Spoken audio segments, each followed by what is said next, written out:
Hello my dear students, मुझे बहुत खुशी है कि बच्चे मेरे वीडियोज़ को बहुत अच्छी तरह समझ रहे हैं, बहुत अच्छे रिस्पांस भी आ रहे हैं।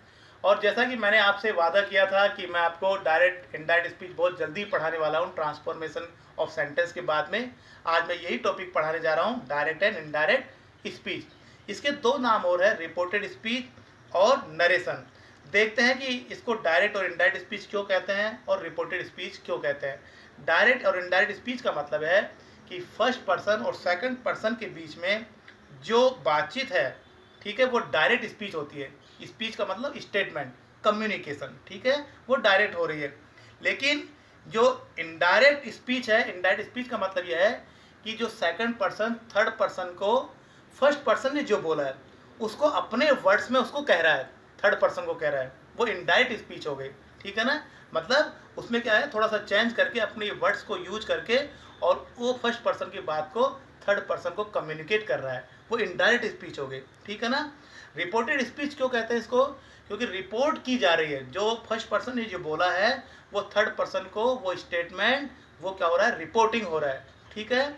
और नरेशन, नरेशन इसको डायरेक्ट नरेशन भी बोलते हैं और इनडायरेक्ट नरेशन भी बोलते हैं। नरेशन क्यों कहते हैं, क्यों, क्योंकि इसमें जो स्टेटमेंट है, जो कम्युनिकेशन हुआ है, उसको नरेट किया जा रहा है थर्ड पर्सन को।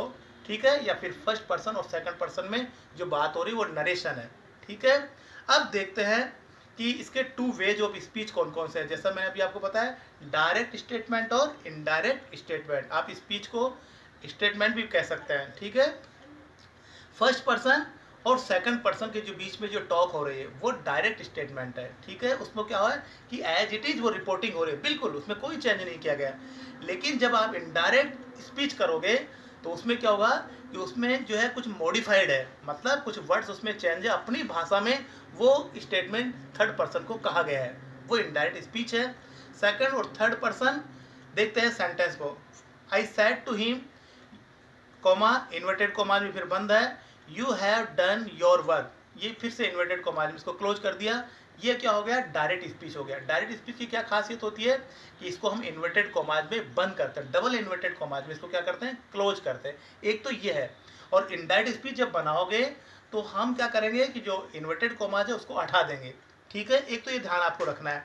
दूसरी बात क्या है कि डायरेक्ट स्पीच में जो स्पीकर ने जो बोला उसको एज इट इज रिपोर्टिंग की गई है। ठीक है, उसमें कोई चेंज नहीं किया गया, डिट्टो बिल्कुल हमने रिपोर्ट किया है। लेकिन इनडायरेक्ट स्पीच में क्या होता है कि वर्ड्स को हम चेंज कर सकते हैं, उसको अपनी लैंग्वेज में उस बात को हम कन्वे कर सकते हैं थर्ड पर्सन को। ठीक है, तो ये दो चेंज है। देखते हैं, I told him that he had done his work. अब देखिएगा कि डायरेक्ट स्पीच में और इनडायरेक्ट स्पीच में कितना डिफरेंस है। ठीक है, और मैंने यहाँ पर कार्टून के थ्रू भी आपको समझाने की कोशिश की है। यहाँ पर एक स्पीकर है और एक लिसनर है। स्पीकर क्या बोल रहे हैं, I am going to Jaipur today, ये इन्वर्टेड कोमाज में बंद है। ठीक है, और लिसनर है, इस सेंटेंस को सुन रहे हैं। अब देखते हैं इनडायरेक्ट स्पीच क्या हो रहा है कि जो लिसनर है उसने क्या क्या किया कि जो थर्ड पर्सन है उसको ये बात बताई, जो फर्स्ट पर्सन ने, स्पीकर ने जो बोला था उनको। He told me that he was going to Jaipur that day, ये क्या हो गया, इनडायरेक्ट स्पीच हो गया। ठीक है।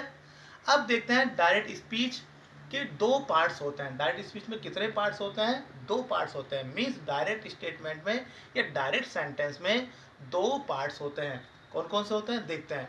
ही said to me I am going to Jaipur today. देखिएगा, जो इन्वर्टेड कोमाज के जो बाहर है उसको बोलते हैं हम रिपोर्टिंग स्पीच। दो पार्ट्स कौन कौन से हो गए, एक तो रिपोर्टिंग स्पीच जो इन्वर्टेड कोमाज के बाहर लिखा जाता है, और जो डबल इन्वर्टेड कोमाज के अंदर लिखा जाता है उसको बोलते हैं रिपोर्टेड स्पीच। रिपोर्टिंग स्पीच और reported speech, don't get confuse.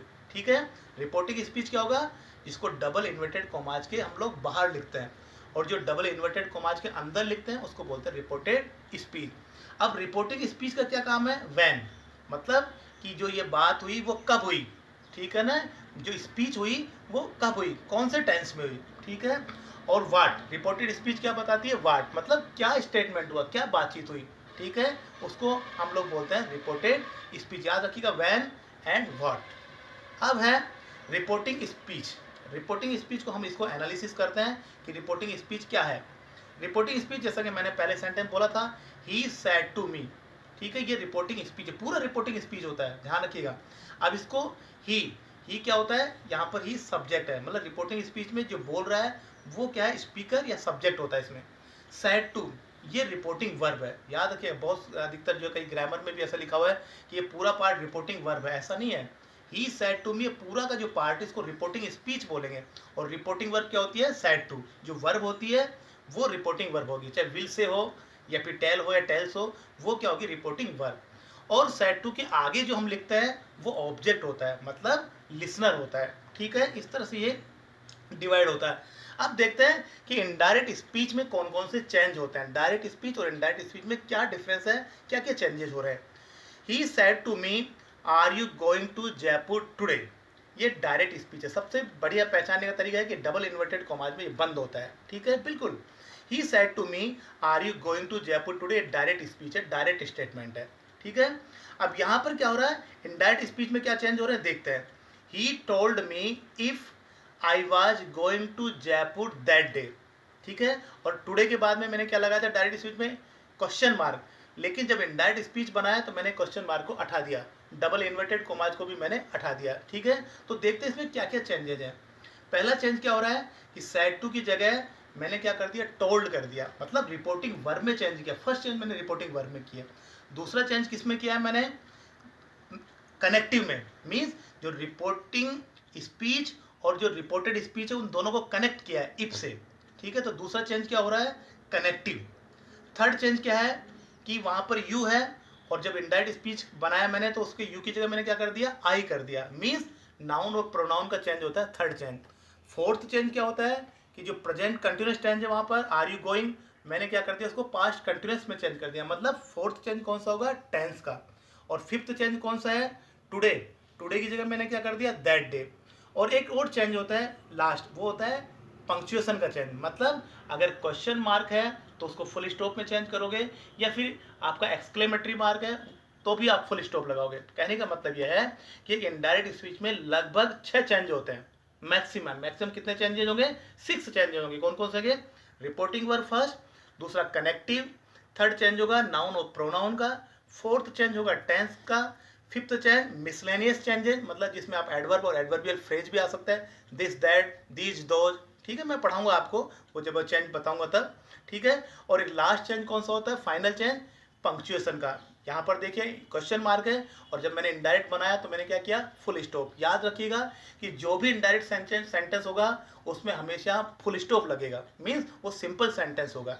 ठीक है, देखते हैं अब आगे रिपोर्टिंग वर्ब का जो फर्स्ट चेंज है वो कैसे होता है। समझने वाली बात है, मैंने अपनी तरफ से पूरी कोशिश की है आप तक इजी वे में इस चैप्टर को पहुंचाने की।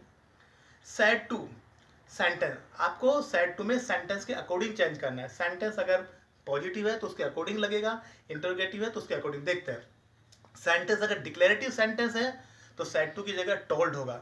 इंटरोगेटिव सेंटेंस है तो आप दो कर सकते हैं, या तो आस्क कर दो या फिर इंक्वायर्ड कर दो। इंपेरेटिव सेंटेंस है एडवाइस, ऑर्डर, रिक्वेस्टेड, कुछ भी कर सकते हैं। जिस तरह का सेंटेंस है, मान लीजिए प्लीज से स्टार्ट होता है सेंटेंस तो आप उसको क्या करोगे, रिक्वेस्ट करोगे। ठीक है, अगर मेन वर्ब की फर्स्ट फॉर्म से शुरू होता है या फिर डोंट से शुरू होता है तो आप ऑर्डर करोगे। ठीक है, जैसे डोंट गो देयर, तो ये क्या होगा, इंपेरेटिव सेंटेंस है, इसमें ऑर्डर है। Next one optative sentence. Optative sentence में या तो विश करोगे या फिर ग्रीटेड करोगे, सेड टू की जगह। याद रखिएगा पास्ट टेंस है तो आपको पास्ट में ही चेंज करना है। Exclamatory sentence, exclaim with Joy, सोरो, अप्लॉज, एंगर और सरप्राइज, जैसा भी होगा। ठीक है, जिस तरह का आपने वर्ड यूज किया है, एक्सक्लेमेटरी वर्ड यूज किया है, उसके अकॉर्डिंग हमें सेड टू में चेंज करना है। ठीक है, और आपको यहाँ पर एक और बात बता दूं कि मैंने सेंटेंस का एक अलग वीडियो बनाया है, उसको बहुत डिटेल में आपको समझाया है, प्लीज देखिएगा वो वीडियो। ठीक है, वो बहुत हेल्पफुल होगा आपके लिए। Joining word, changes number 2, joining word जिसको आप कह सकते हैं कनेक्टिव। ठीक है, कनेक्टिव जरूरी है क्योंकि रिपोर्टिंग स्पीच और रिपोर्टेड स्पीच दोनों को आपको कनेक्ट करना जरूरी है। ठीक है, नहीं तो फ्रेगमेंट होगा। ठीक है, एक सेगमेंट हो जाएगा, अलग अलग हो जाएगा। अब क्या करना है, सेंटेंस अगर डिक्लेरेटिव सेंटेंस है तो दैट लगेगा। क्वेश्चन वर्ड इंटरोगेटिव सेंटेंस है और क्वेश्चन वर्ड से स्टार्ट हो रहा है तो क्वेश्चन वर्ड एडजेक्टिव लगेगा। हेल्पिंग वर्ब से स्टार्ट है तो इफ और वेदर लगेगा। याद रखिएगा मैंने 5 टाइप्स ऑफ क्वेश्चंस बताए हैं, उस वीडियो को भी देखने का please. Imperative sentence 2 plus main verb की फर्स्ट फॉर्म लगेगी। ऑप्टेटिव सेंटेंस होगा तो दैट लगेगा, और एक्सक्लेमेटरी सेंटेंस होगा तो दैट लगेगा। देखते हैं एग्जांपल्स, ठीक है। और इन एग्जांपल्स में मैंने 2 ही चेंजेस पे फोकस किया है, बाकी के जो 4 चेंजेस हैं वो मैं आपको अगले वीडियो में बताऊंगा, ठीक है। इंतजार कीजिएगा, पैसेंस रखिएगा। Declarative sentence, direct speech, I said to him is he is happy. Indirect में कैसे किया, सेड टू की जगह टोल्ड, क्योंकि डिक्लेरेटिव सेंटेंस है टोल्ड, और यहाँ पर कनेक्टिव मैंने क्या यूज किया, दैट। क्यों, क्योंकि ये डिक्लेरेटिव सेंटेंस है, असर्टिव सेंटेंस है, ठीक है। अब है interrogative sentence, Rohan said to me when are you going. Rohan ask, said to की जगह मैंने क्या कर दिया, आस्क। क्यों, क्योंकि व्हेन से स्टार्ट इंटरोगेटिव सेंटेंस है। और दूसरी बात कनेक्टिव क्या होगा, व्हेन। क्यों, क्योंकि अगर क्वेश्चन वर्ड से स्टार्ट है तो उसका कनेक्टिव एज इट इज आ जाएगा, वही क्वेश्चन वर्ड आ जाएगा इनडायरेक्ट स्पीच में। She said to her are you intelligent, she inquired her if. याद है कि जब हेल्पिंग वर्ड से स्टार्ट होता है हम क्या करते हैं, इफ लगाते हैं, ठीक है। अब imperative sentence, you said to them please sit here. याद रखिएगा कि रिक्वेस्ट में प्लीज और काइंडली का यूज करते हैं, सबसे बढ़िया तरीका पहचानने का। You said to them please sit here. अब जब इसको इनडायरेक्ट बनाओगे तो कैसे बनाओगे, you requested them to sit. याद रखिए टू प्लस मेन वर्ब की फर्स्ट फॉर्म, मतलब इन्फिनिटिव फॉर्म का यूज होगा। एक्सक्लेमेटरी सेंटेंस कैसे चेंज करोगे, I said O we have won the match, ठीक है। जब इनडायरेक्ट बनाओगे, I exclaimed with joy that, क्योंकि एक्सक्लेमेटरी सेंटेंस में दैट का यूज होता है, ठीक है। मुझे उम्मीद है कि ये वीडियो आपको बहुत अच्छा लगेगा। और अभी डायरेक्ट इनडायरेक्ट स्पीच पूरा नहीं हुआ है, बहुत लेंथी टॉपिक है और टिपिकल टॉपिक है, ठीक है। ये नहीं कि 10 मिनट में पूरा जो चैप्टर कंप्लीट कर दूंगा मैं, अभी इसके 2 पार्ट्स और हैं, इंतजार कीजिएगा उन दोनों पार्ट्स का, ठीक है। Thanks a lot for watching this video, have passion, take care, take care.